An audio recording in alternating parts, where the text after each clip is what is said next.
Welcome to back Weaver. आज माशाअल्लाह Sunday का डे है और उस तो बाद अल्लाह पारू खैर शबे महराज का डे भी है ते रात भी बन सी।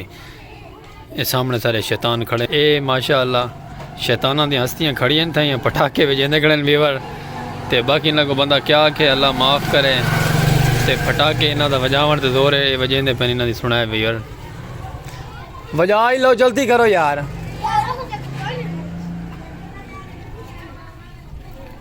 ये वीवर पटाखे इन्हों का जोर है वजावन का।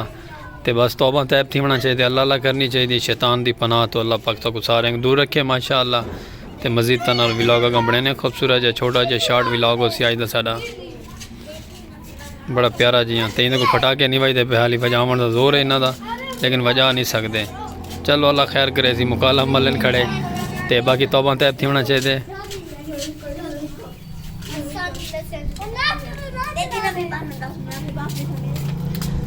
ये वीवर देखो कमाल है वीवर इन्हों की कमाल है।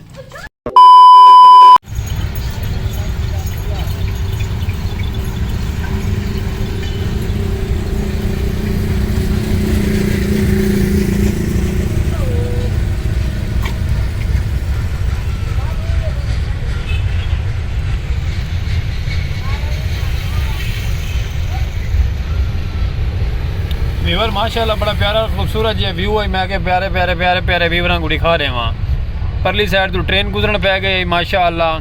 तो ई साइड तो प्यारे प्यारे छोटे छोटे जानवर वहदे पैन साढ़े प्यारे नबी सल्लल्लाहु अलैहि वसल्लम दे छोटे छोटे पाक वफादार जानवर। तो परली साइड तो खूबसूरत है वैदर के नाल खूबसूरत है व्यूज़ के नाल उत्ते बदल बने खूबसूरत प्यारे प्यारे। तो थले माशाल्लाह ट्रेन है तो ट्रेन के नाल सब्ज़ है। छोटा जहा मिनी व्लॉग तुसें दिखाया पसंद करे। मुजैद साहब भी आ गए। मुजैद साहब और सैल्यूट थी गया नारा ला के दिखा छोड़ो जरा जरा जोर था लो वीवर मलंग का नारा थी गया क्योंकि मलंग भी रेडी है। थे आज माशाल्लाह शब महराज का डे भी है तो रात भी हो सी इंशाल्लाह तौबा तैब करनी है इबादत करनी है और अल्लाह अल्लाह करनी अल्लाह अल्लाह करेसू। हाँ वीवर ठीक है अल्लाह अल्लाह करेसू माशाल्लाह जुड़े रहो हफ्ता नहीं कमेंट करे प्यारा जी। बाकी मजीद प्यारा जो व्लॉग बने आगा। A few moments later.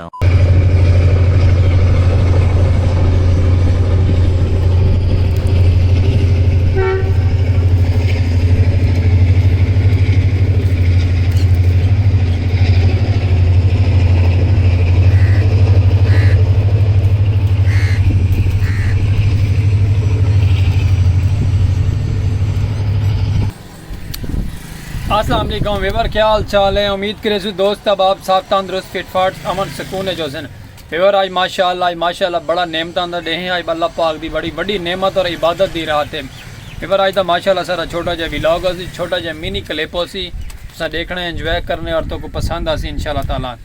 तो वीवर आज मौजू सारा कोई गया नहीं कोई व्लॉग नहीं कोई उस समय टॉपिक नहीं। आज तो माशाल्लाह सारा प्यारा जहा टॉपिक ये है अल्लाह पाक दा आज माशाल्लाह शबे महराज का दिन ने शबे महराज की रात हो सी। आज की रात हो सी हर मुसलमान जो गलतियां कुताइयाँ थी उस दिन गलतियां कुताइयाँ अपनी तौबा तैब थी होना चाहिए और अल्लाह अल्लाह करना है अज। तो माशाल्लाह ताला साढ़े को कोई गलती कुताई थी हो माजरत खां असा ता दिलों माजरत करेसू। सारी तो कोई वीडियो गलत लगी हो कोई गलती थी हो साढ़े को कोई गुस्ताखी थी हो तो असा अपने सज्जन दोस्त बाबा को असा माजरत खां करेसू ता दिल तो असा माजरत खां। तो बाकी तो अज का व्लॉग सारा छोटा जहा मिनी क्लिप तो पसंद आ सी। तो उम्मीद करे कि सारा छोटा जहा मिनी क्लिप तो VIP लग सी पसंद आ सी। तो तुसा भी माशाल्लाह साढ़े प्यारे प्यारे जितने भी दोस्त अब आप साढ़े सुनने वाले सब कुछ चावन वाले मोहब्बत करने वाले अल्लाह अल्लाह करनी है इबादत करनी है तो बड़ा पसंद आ सी साढ़ा व्लॉग। तो गलतियाँ कुताइयाँ जो भी थी वीवर आज बशकवावन का डे आज बशकवावना है माशाल्लाह और तौबा तैब थी और अल्लाह अल्लाह ही करनी है। गलती कुताई जो भी हो सी आज असा इंशाल्लाह ताला अपने अल्लाह पाक वालों माजरत खां करे सू तौबा तैब थेसू। तो माशाल्लाह सारा छोटा जहा व्लॉग तो को पसंद आ सी सारी वीडियो वॉच करनी है पसंद करना सारा व्लॉग। तो असमें प्यारे प्यारे व्लॉग हैं इनके दिखे सूर आते सराकी कल्चर के खूबसूरत सखावत। तो इदू माशाल्लाह सारे को हलवा भी रेडी है हलवा खाने तो आओ जी बिस्मिल्ला ना तो सारे नाल में तुम जुड़े रहो सो हफ्ता मंडे सो आते। मुजैद साहब भी साढ़े नाल हाजिर हैं तो इदू मौलाना साहब भी साढ़े को आए हैं तो मलंग साहब सारे साढ़े नाल हैं। तो बाकी तुसा करा दुआ तो प्यारे प्यारे व्लॉग दिखे सूर आते।